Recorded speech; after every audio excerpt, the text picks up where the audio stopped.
आज नवी मुंबई पोलीस आयुक्तालयामध्ये सन 2025 साली जितकेही गुन्हे घडलेले आहेत, वेगवेगळ्या हेड्स खाली प्रॉपर्टी ऑफेन्सेस, बॉडी ऑफेन्सेस, महिलांविरुद्धचे गुन्हे, सायबर गुन्हे, नार्कोटिक्सचे गुन्हे, फायनान्शियल इकॉनॉमिक ऑफेन्सेस आणि आपण जे काही प्रतिबंधक कारवाया केलेल्या आहेत, जे कन्व्हिक्शन्स झालेले आहेत, अशा स्वरूपाचे ट्रॅफिकचे काही इश्यूज असतात, आपण जे नवीन इनिशिएटिव्ह सुरू केलेले आहेत, अशा मल्टिपल गोष्टींवर सविस्तर विश्लेषण आज सर्व पत्रकार बंधूंसमोर केलेलं आहे.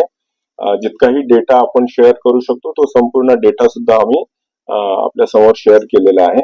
ओव्हरऑल पोलीस खात्याच्या मते बाय अँड लार्ज कुठलाही मेजर लॉ अँड ऑर्डर आपला 2025 साली झालेला नाहीये आणि कुठलाही विदारक असा हिनस क्राईम 2025 साली झालेला नाहीये. मोठे मोठे बंदोबस्त आपण केलेले आहेत.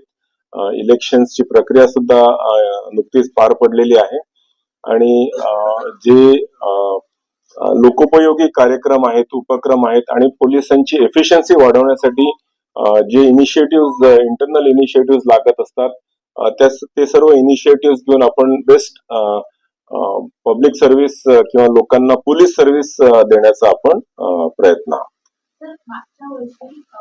त्या 3 वर्षांपासून आपण बघतोय की आपण जवळजवळ 1500-1600 आफ्रिकन नॅशनल्सवर मोठ्या प्रमाणात ड्रग्ज नार्कोटिक्सची कारवाई केलेली आहे. या व्यतिरिक्त एक मोठी पंजाबी गँग पकडलेली आहे. हायड्रोपोनिक गांजामध्ये जी इंटरनॅशनल गँग या ठिकाणी ऑपरेट होत होती नवीन चिंचकरची, ती सुद्धा आपण या ठिकाणी पकडलेली आहे आणि ऍब्सोल्युटली झिरो टॉलरन्सच्या अंडर आपण ह्या सर्व गोष्टी नार्कोटिक्स संदर्भामध्ये आपण केलेल्या आहेत. पोलीस स्टेशन्स मध्ये सुद्धा आपण एक विशेष स्क्वॉड ची निर्मिती केलेली आहे आणि सर्व पोलीस अधिकारी आणि कर्मचाऱ्यांना सेन्सिटाईज केलेलं आहे. लोकांना सुद्धा सजग करण्याचा प्रयत्न करतोय. आपण त्यांना हेल्पलाईन सुद्धा उपलब्ध करून दिलेली आहे, जेणेकरून कुठल्याही स्वरूपाची नार्कोटिक्स संदर्भातली माहिती, मदत त्यांना हवी असेल तर ते आम्हाला संपर्क साधू शकतात. इन्सिडेंटली गेल्या 3 वर्षांमध्ये जर आपण विश्लेषण केलं तर आपल्याकडे लहान मुलं आणि मुली आणि वयस्क पुरुष आणि स्त्रिया ह्या मिसिंग होतात. किडनॅपिंगच्या केसेस कायद्याप्रमाणे दाखल होतात. पण गेल्या 3 वर्षभरामध्ये आपण बघितलं तर जवळजवळ 95% च्या वर हे सर्व डिटेक्शन झालेले आहेत. सर्व मिसिंग चिल्ड्रन आणि मुलं आणि मुली ह्या आपल्याला मिळून आलेल्या आहेत आणि त्यांचं विश्लेषण केलं असता आपल्याला असं निदर्शनास आलंय की घरात आई वडिलांसोबत काहीतरी टोचून बोललं म्हणून निघून गेलेत किंवा कोणी परिचित मुलासोबत बाहेर गेलेले आहेत. अशा स्वरूपाचेच बेसिकली आपल्याला त्याचं विश्लेषण मिळालेलं आहे. कुठल्याही स्वरूपाची गँग जी आपल्याला भीती असते की कुठलीही गँग अशा प्रकारे ऑपरेट होते आहे का, ज्याच्यामध्ये लहान मुलांना ट्रॅफिकिंग मध्ये म्हणजे प्रॉस्टिट्यूशन मध्ये किंवा बेगिंग साठी पुश करते आहे का, तर तशा स्वरूपाचं आपल्याला कुठेही गेल्या 3 वर्षाच्या डेटामध्ये आपल्याला आढळून आलेलं नाहीये. तरी सुद्धा पोलीस नेहमी तत्पर राहून कुठल्याही स्वरूपाचं जर मिसिंग असेल तर त्याला ऑपरेशन मुस्कान तहत आणि अदरवाईज तत्काळ त्याचा शोध घेण्याचा प्रयत्न करत असतो.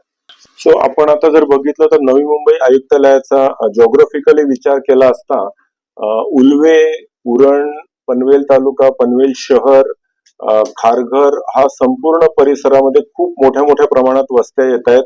पॉप्युलेशन वाढतंय. नवीन एअरपोर्ट सुद्धा आता कार्यान्वित झालेलं आहे.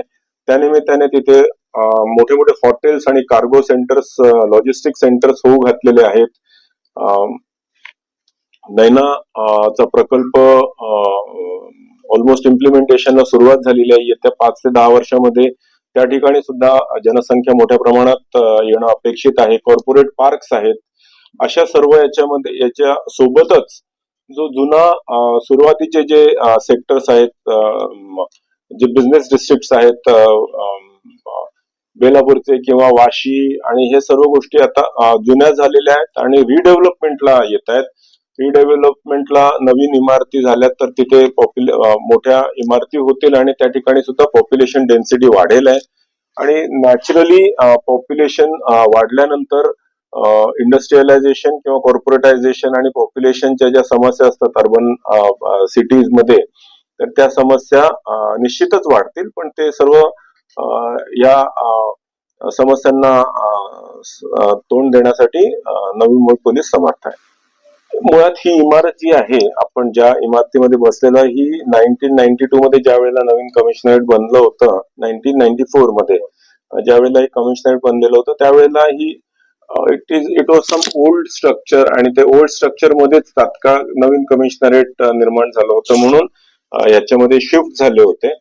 पण आता गेल्या 30 वर्षांमध्ये पण आपले रिक्वायरमेंट्स वाढलेले आहे, आणि ही इमारत सुद्धा जुनी झालेली आहे.